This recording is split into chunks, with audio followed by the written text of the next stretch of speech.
Selatan, Tanjung Enim. Tanjung Enim Radio.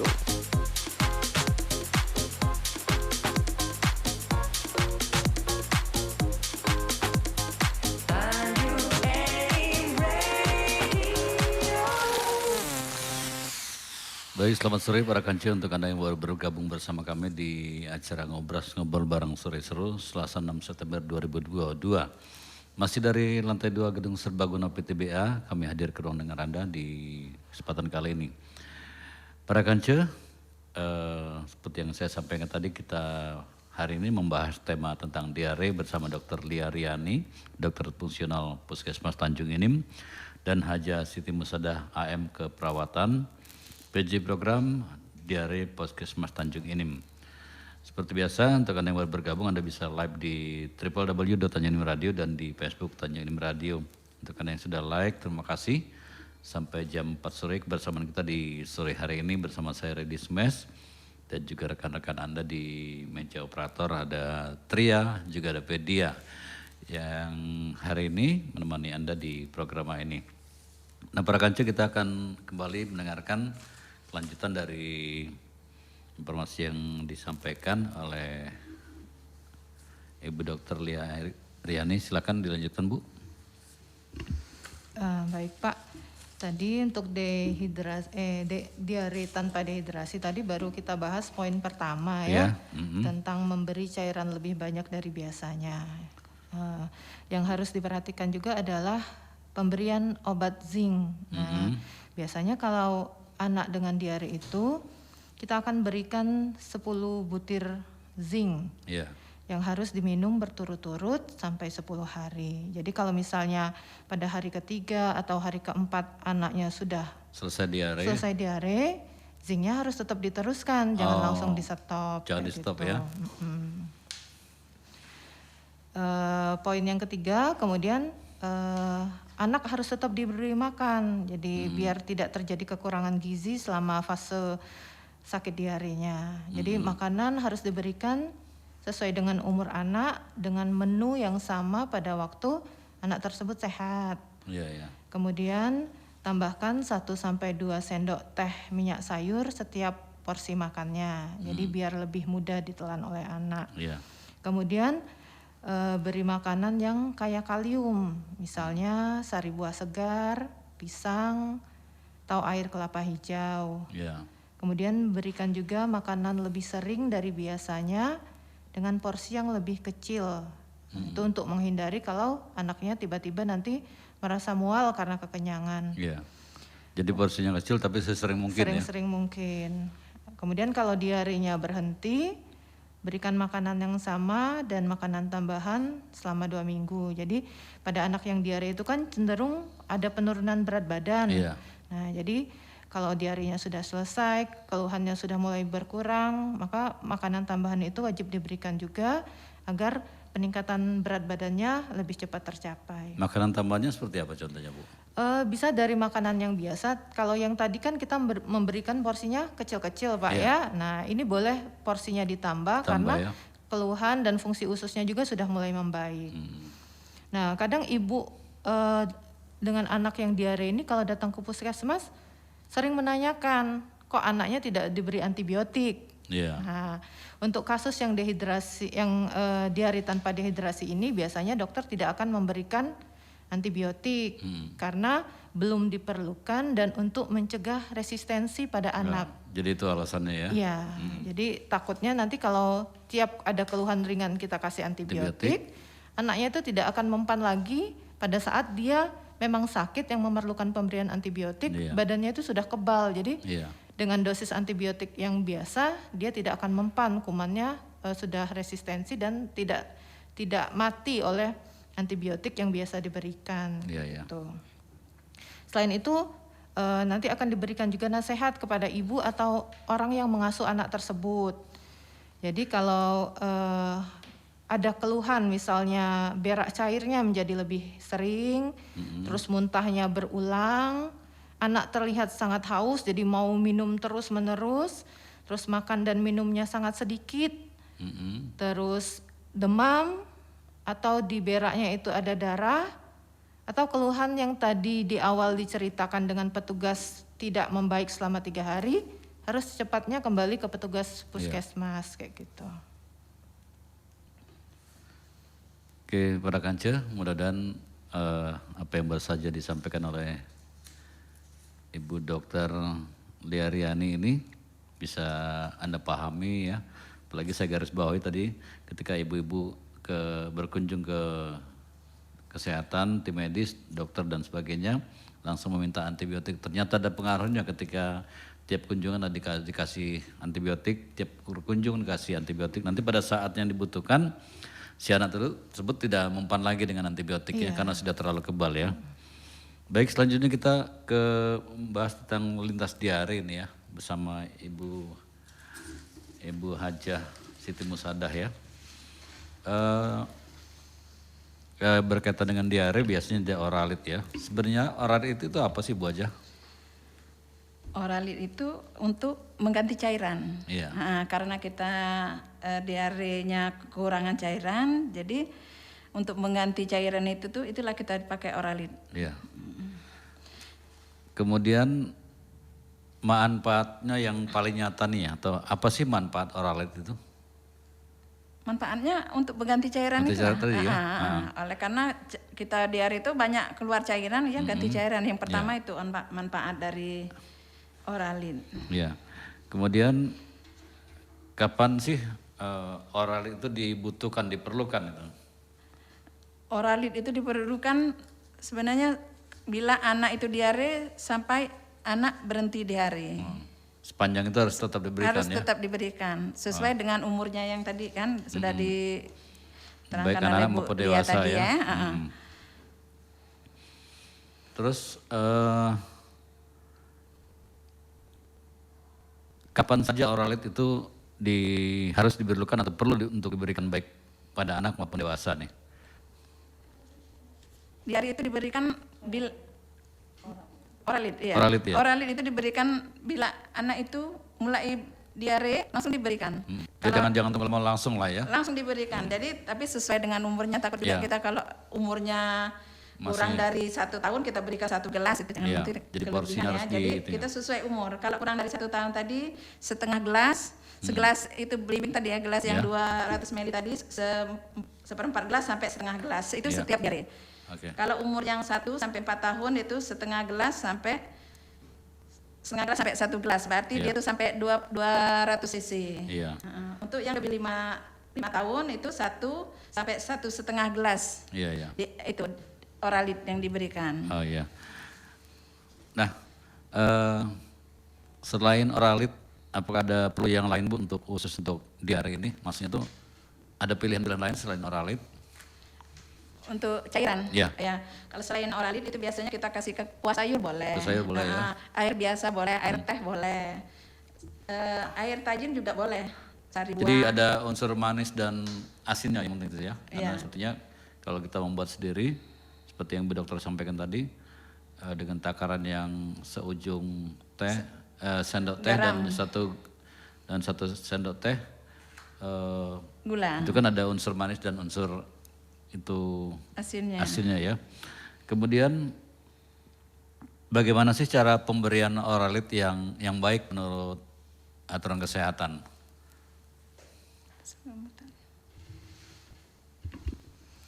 Jadi kalau untuk pemberian oralitnya itu biasanya oralit itu kan diberikan setiap anak atau penderita diare itu berak ya. Jadi setiap dia berak harus diminumkan.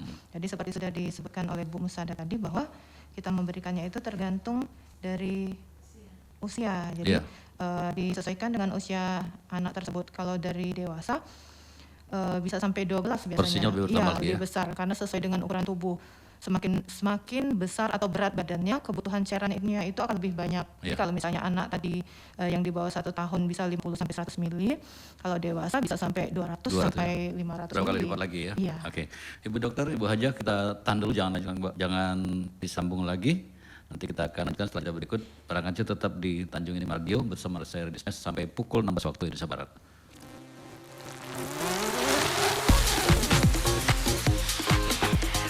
Tanjung Enim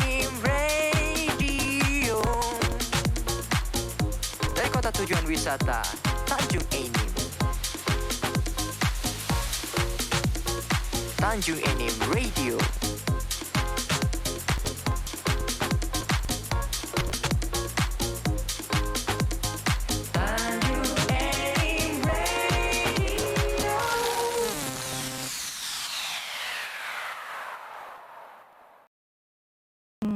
Kita dulukan untuk mengganti cairan tubuhnya yang hilang. Ya. Nah, pemberian oralnya ini sebanyak 75 mili dikali berat badan anak tersebut. Ya. Jadi kalau misalnya kita tidak tahu berat anaknya, bisa diperkirakan dengan usia anaknya. Jadi kalau misalnya umurnya sekitar 4 bulan, jadi cairannya sekitar 200 sampai 400 mili. Ya. Kalau dia usianya 4 bulan sampai 12 bulan, bisa kita berikan 400 sampai 700 mili. Kemudian kalau usianya 12 sampai 24 bulan atau sekitar 2 tahun, itu 700 sampai 800 mili dalam sehari itu Pak ya. Kemudian untuk usia 2 sampai 5 tahun, 900 sampai 1400 mili. Ya. Oralit yang harus kita siapkan untuk anak tersebut dalam 1 hari. Iya, ya. Kemudian kalau anaknya pengen lebih banyak oralit dari yang kita kasih, misalnya anaknya usianya tadi 2 sampai 5 tahun, jatah oralitnya ini sudah habis, tapi anaknya itu masih pengen Masih minum. pengen minum, ya. Kalau dia masih ASI, misalnya tetap diberikan ASI atau diberikan cairan rumahan yang tadi sudah kita sebutkan, misalnya kuah sayur, air tajin atau jus buah juga boleh diberikan, kayak gitu Pak. Zinknya juga jangan lupa, zinc harus tetap diberikan selama 10 hari berturut-turut. Nah, kemudian ini Bu ya, berkaitan dengan diare, alasan apa sih yang paling mendasar penyakit diare kok cepat menurunkan berat badan Bu? Alasannya seperti apa Bu? Seperti kita ketahui Pak ya, badan kita itu hampir berapa persen ya, sekitar 80%-nya cairan. Cairan, ya. Ya, jadi kalau orang diare dengan frekuensi keluarnya cairannya itu lebih banyak, misalnya kita BAB sehari 1 kali, 2 kali. Nah itu kan untuk orang yang diare itu biasanya lebih dari 4 kali, 5 kali, 6 kali, ada yang belum sempat keluar kamar mandi, sudah mau keluar lagi. Nah jadi jumlah cairannya itu lebih banyak. Itu Jadi, yang membuat berat badannya cepat menurun. iya ya, cepat menurun, seperti itu. karena sebagian besar pentasi di badan kita itu cairan. Jadi Cairan. semakin banyak dia keluar, penurunan berat badannya lebih cepat. Iya. Nah, kita kembali ke oralit nih Bu. Di mana sih kita bisa mendapatkan oralit itu? Atau memperoleh oralit? Ke Ibu aja ya, silakan. Ya. Kita biasanya dapat oralit itu sekarang ini alhamdulillah Pak ya, apalagi di Tanjung Enim ya, wilayah Tanjung Enim, di apotek-apotek banyak itu. Sudah banyak, ya. Terus toko obat. Kadang tuh di Alfamart, Indomaret itu Ya. sudah ada obat-obatan. Ya. Nah, yang pertama yang pasti ada ya di puskesmas. Ya. Puskesmas, Polides. Jadi dengan adanya ada- banyaknya apotek toko obat sangat membantu sekali Iya. keberadaan oralit ya. Puskesmas membantu juga ada. Ya. Kita di sini ada juga rumah sakit kan. Ya. Atau juga ke bidan-bidan praktek, dokter praktek biasanya. Sudah ada ya. Kemudian mengapa diperlukan oralit dengan formula yang baru? Alasan seperti apa? Karena formula yang lama itu biasanya menyebabkan mual dan muntah, sedangkan yang baru tidak. Sehingga ibu si anak yang diare tadi enggan memberikan, oleh karena biasanya bisa menyebabkan muntah. Ya, ya. Itu lebih memperparah diarenya. Ya. Kemudian perbedaan antara oralit yang lama dengan oralit yang baru seperti apa Bu? Untuk perbedaannya, karena komposisi oralit Dari itu warna juga, bisa nggak dilihat? kalau warna hampir sama, Hampir cuma sama ya? warna tuh mungkin membedakan karena ada beberapa oralit yang sudah ditambahkan rasa. Rasa ya? Misalnya rasa jeruk atau rasa buah yang lain. Nah, untuk mengetahui bahwa itu oralit yang lama atau yang baru ya harus kita lihat dari kemasan oralitnya sendiri. Jadi harus dilihat bahwa itu berdasarkan formula yang mana, apakah berdasarkan formula WHO yang tahun 1978 atau yang 2004. Sedangkan perbedaannya sendiri komposisinya itu ada yang dikurangi. Misalnya natriumnya ada yang dikurangi karena ada beberapa yang menyebabkan mual. Jadi pas dikasih oralit kok bukannya keluhannya berkurang, anaknya malah mual-mual. Jadi ada beberapa komposisinya, misalnya natriumnya dikurangi, HCO3-nya juga dikurangi, klorinnya juga dikurangi, kalau glukosanya juga dikurangi karena glukosa itu juga bisa menyebabkan mual kalau anaknya sedang mengalami diare. Ya. Seperti itu, jadi perbedaannya sangat nyolok sekali ternyata ya, dan itu sudah lama berlalu. Kemudian keunggulan dari oralit formula baru seperti apa Bu?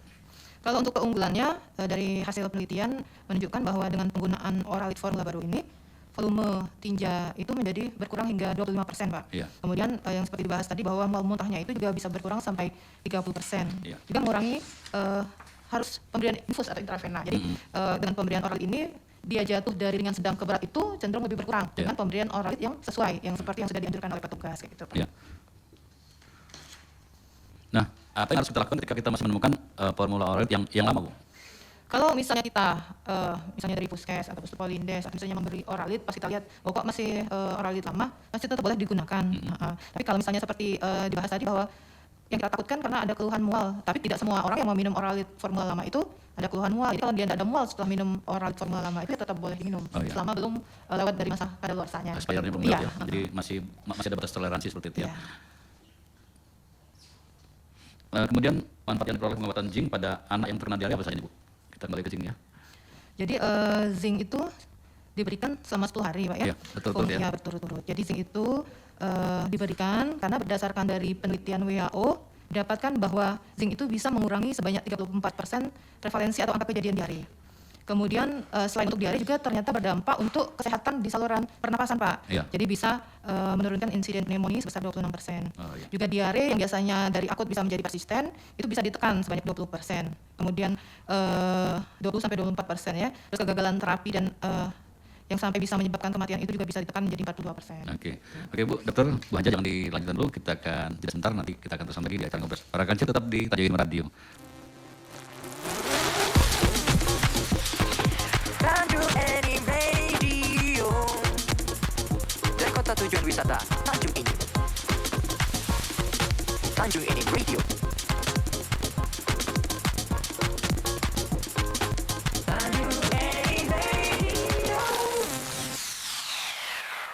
Ya. Boleh dilarutkan. Nah, kemudian apakah jumlah oralit bisa dikurangi pada anak sesudah minum zinc? Setelah minum zinc dia minum oralit, apakah bisa? Kalau anak itu sudah minum zinc, oralitnya itu harus tetap diberikan sesuai dengan anjuran. Karena fungsi oralit itu untuk mengganti cairan tubuh yang hilang, sedangkan fungsi zinc untuk meningkatkan mekanisme kekebalan di usus. Jadi dia ada fungsi yang berbeda. Jadi kalau misalnya kita kasih 2, oralitnya tidak usah terlalu banyak nih diminum, padahal diare anaknya masih cukup sering. Nah itu salah. Iya, iya. Jadi oralit diberikan sesuai dengan pengeluaran atau berak anak tersebut. Jadi Iya. kalau berak Cairan yang masih dikeluarkan ya. karena fungsinya adalah mengganti yang keluar. Iya. Jadi sebanyak itu yang keluar, sebanyak itu oralit sebenarnya Yang harus diganti. dimasukkan. Jadi Iya. jangan sampai anaknya dehidrasi. Nah, para kancil, mudah-mudahan yang selama ini Anda kurang paham tentang diare, sekarang sedikit bisa mengerti ya, paling tidak ini mengedukasi kita semuanya. Kemudian di mana sih zinc bisa diperoleh dan bagaimana caranya?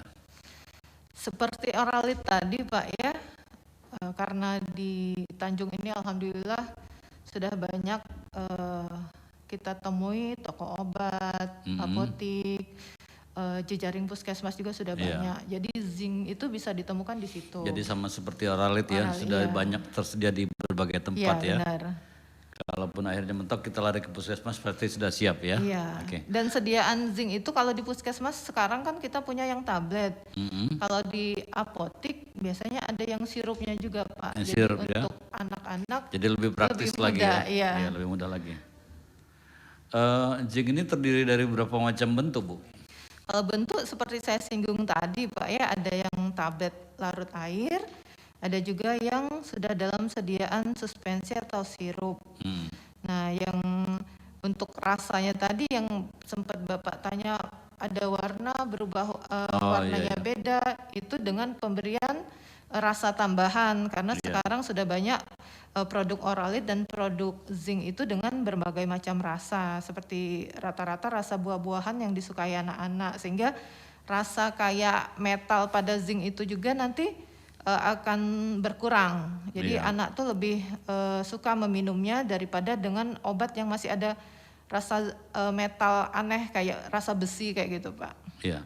Nah, seorang anak ini kan diarenya sudah selesai, Bu ya. Iya. Tapi kenapa zinc itu harus tetap diberikan kurang lebih selama 10 hari? Alasan yang paling mendasar apa itu, Bu? Ya, karena perbaikan mukosa usus juga itu kan memerlukan waktu. Iya. Nah, jadi dengan pemberian zinc yang sampai 10 hari itu, kita mengembalikan fungsi dari mukosa ususnya lebih baik, juga dia akan karena fungsinya tadi meningkatkan kekebalan tubuh Pak ya. Jadi diharapkan 2-3 bulan ke depan anak tersebut tidak akan terserang penyakit infeksi. Itu yang kita harapkan dari pemberian